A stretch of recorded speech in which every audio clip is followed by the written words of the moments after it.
Hello and welcome to the latest video in my Introduction to International Relations series.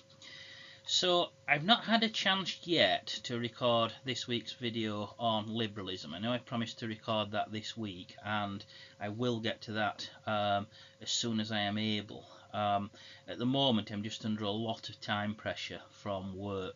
I've had a lot of marking to do, and in particular I've got quite a large number of dissertations to mark. So at the moment I'm really under quite a lot of time pressure from work. But I will make the liberalism video very soon, within the next few days hopefully. But in the meantime, I just wanted to share with you a little game theory scenario that I've shared with my students this week. And this scenario does link directly to the realist-liberal debate and highlights some of the key points in the realist-liberal debate. So this scenario is called the Stag Hunt, and again this is not my scenario. This is something that has been around for decades in international relations. I remember coming across this myself as an IR student back in the 1990s. But again, it's a useful kind of thought exercise which really helps us to think about and illustrate the differences between realism and liberalism and the way that those two paradigms see the world. So the scenario basically is that we are back in the Stone Age, and a group of hunters, a group of Stone Age hunters, are out looking to capture an animal for food, and these hunters have managed to track a large stag. So of course a stag, kind of, similar to a moose, a deer-like animal, a large powerful animal, and the stag will provide sufficient meat for all of them to eat if they can manage to capture and kill it. But it is a large powerful animal, and it's not possible for just one or two of the hunters on their own to capture it. They all need to work together if they are to succeed in killing this animal. But if they're successful, then they all eat. So they've worked out that the stag follows, more or less every day, it follows the same route, it follows the same path, and so they have a plan that they will all hide in the bushes along the route and wait for the stag to approach, and then they will jump out and they will use their spears to kill the animal, and they will all eat. But the catch is that they realise that they're going to need to stay very well hidden, because this stag is quite smart, and it's quite nervous, and if it sees any sign of humans it will immediately run away, and they won't be able to capture it.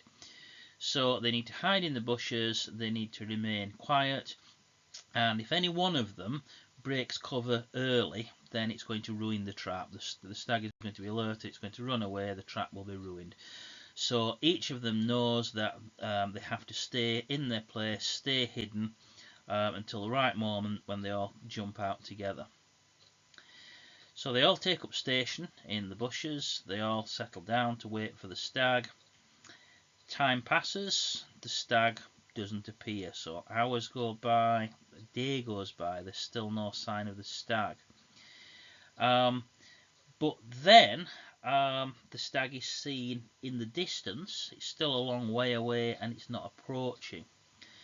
The hunters are fairly sure if they can just wait it out, it will eventually approach, but it's at this moment in time it is not approaching, it's a long way away.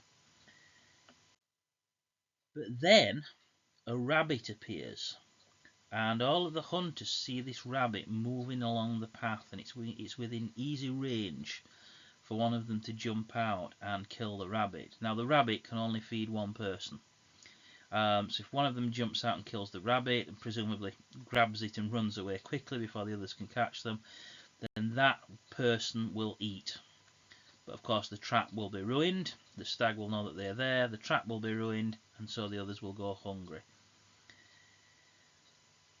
So each hunter has to consider what to do.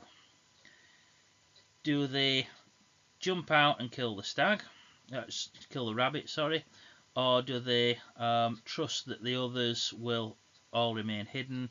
Do they remain hidden also and stick with the original plan and wait for the stag? Now, it's a risky scenario to remain hidden because, first of all, they can't be sure that the stag will come at all, but perhaps more urgently, if one of the other hunters kills the rabbit first, then that hunter will eat and the others will starve. So if you're one of the hunters, do you risk the danger that one of the others will kill the rabbit first and then you starve? Or do you make the first move, be the person to kill the rabbit, and then you eat and the others will starve? What's the choice? What would you do under those circumstances?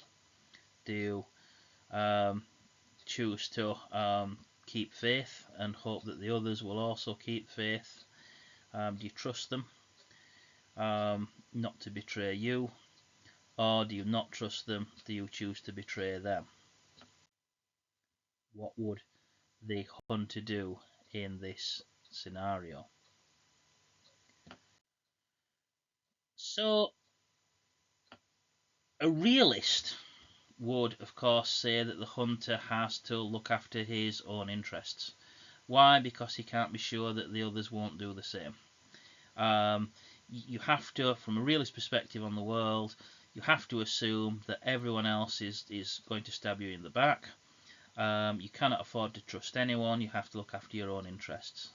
And therefore, from a realist perspective, you have to assume that the others will betray you, and so you have to betray them first, and you need to be the one to jump out and kill the rabbit first before someone else does.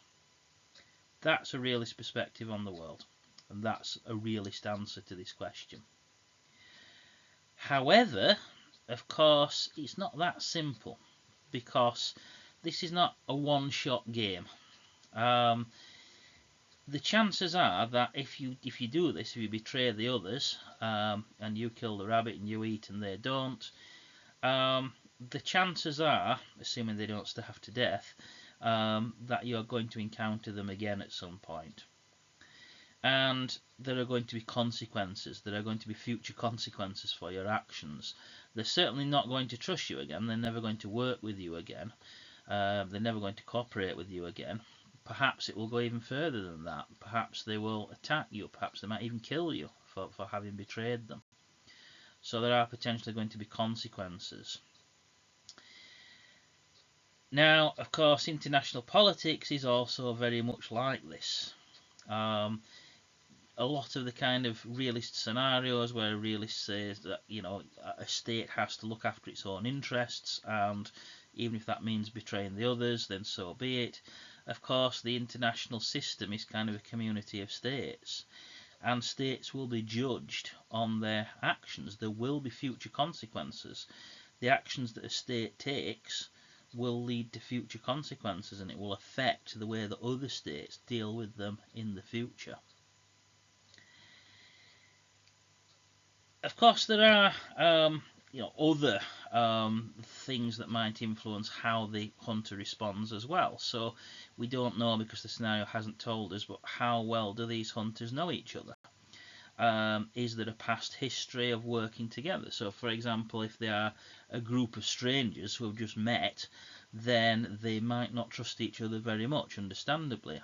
But on the other hand, if they are a group of friends who have worked together and cooperated a lot in the past, then they might be more likely to trust each other, because they know each other and they know what to expect of each other. So that's another factor to take into account as well. And again, in the international system, things are like that, in that states have history with one another. You know, the international system didn't come into being yesterday. The states in the international system have interacted with each other previously, and based on their past interactions, this may dictate how they treat one another and how far they trust one another in the present. So, for example, there's much more chance of France and Germany trusting one another than, for example, the United States and Iran. based on the last 50 years of history. You know, in the last 40, 50 years, Iran and the United States have been adversaries. In that time period, France and Germany have been friends. So that history is going to influence how they interact with one another and whether they trust one another or not. So again, the point of this story is to illustrate differences in the way that realists and liberals see the world. So of course realists say that, you know, just as the hunter must look after his own interests and assume that the others are going to betray him, so that's how states need to act in the international system from a realist perspective. But liberals are going to say, well actually, through interaction over time, states can learn to trust one another. And the history that they have is going to influence how they interact. So it's possible to build trust over time. So again, this little story just illustrates a few of the kind of key points which illustrate the difference between realist and liberal perspectives on international relations. And as such, this story acts as a good kind of introduction to the realist-liberal debate. So we'll cover that in the next video. We'll talk in more depth about liberalism, the liberal perspective on IR, and a little bit more about the realist-liberal debate. Again, I will make that video as soon as possible and in the near future.